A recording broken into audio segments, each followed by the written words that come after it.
ndị Zion Ministry na-ajụ anyị kedu ife that Reverend Father afọ na video Lovet video ahụ oge ndị mmadụ na-evidio Lovet na shop ya oge ha na-asị ya na-ekwenu ndị Zion ndị mere arrange testimony na ha gụrụ unu na-ekwe shop ya o nwere Reverend Father afọ na that video.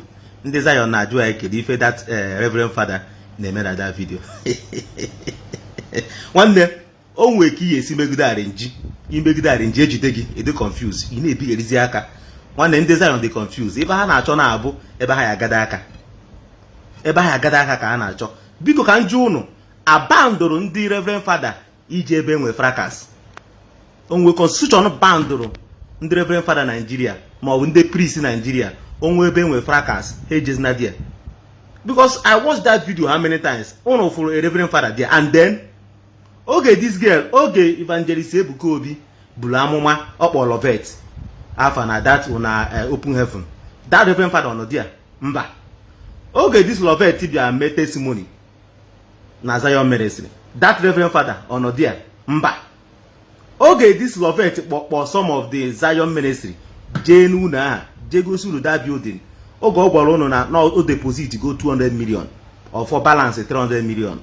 That Reverend Father on that place mba. Ọ bụrụzie oge ọlụ kastri, ọ bụrụzie mgbe enwude the girl ma na arrange testimony ka ọ bịa mee, then ka unu bịa fụ Reverend Father na the video ọ na-ajụba ka ihe ọ na-eme ebe a. Nwanne okwu a ajụjụ a bụ ajụjụ ndị mmiri na-eri. Ndị Zion Ministry arrange nke a bụ ọkpụkpụ gbadoro unu n'onu, ọkpụkpụ mee gịnị gbadoro unu n'onu. That Reverend Father have nothing to do with this arrange. Unu filie na this Reverend Father dey involved, let that girl call their name. Ọkwuru ji that girl na police station nya kwuo na that Reverend Father sendere nya bịa mee dị arrange. Oge nnụnụ ndị Zion arrestri that girl amago no dem amago no dem truth will not come out. Ọ na ọ dị kịta etu nọ na ana m send ndị ori ha ji ori oruo mgbe ndị ori a ejidere ha the same mụ na send that ndị ori jee mee ndị ori arrest. How will truth come out?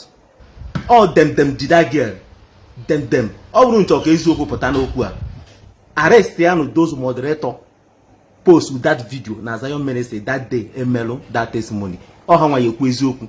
Arrest ya those guys, those Zion Ministry moderators. Ọ ha nwa ekwu eziokwu. Ọ bụ mgbe ife a na-akọ truth will not come out. On the Zion mere arrange ya the same the Zion arrest that girl. Truth will never come out. Truth will never come out. The update anyị na-enweta na bụ na the girl say na no go to damn house with faith. Mana mgbe anyị na-enene that video agwakwa anyị no with faith. Mgbe a na-eme Thanksgiving a mgbe a na-eme arrange testimony a ekwuokwa no with faith ka eji gee. Mana kịta aka akparago the girl okwube no with faith ka o ji gee ife niile abụ nkonuko arrange.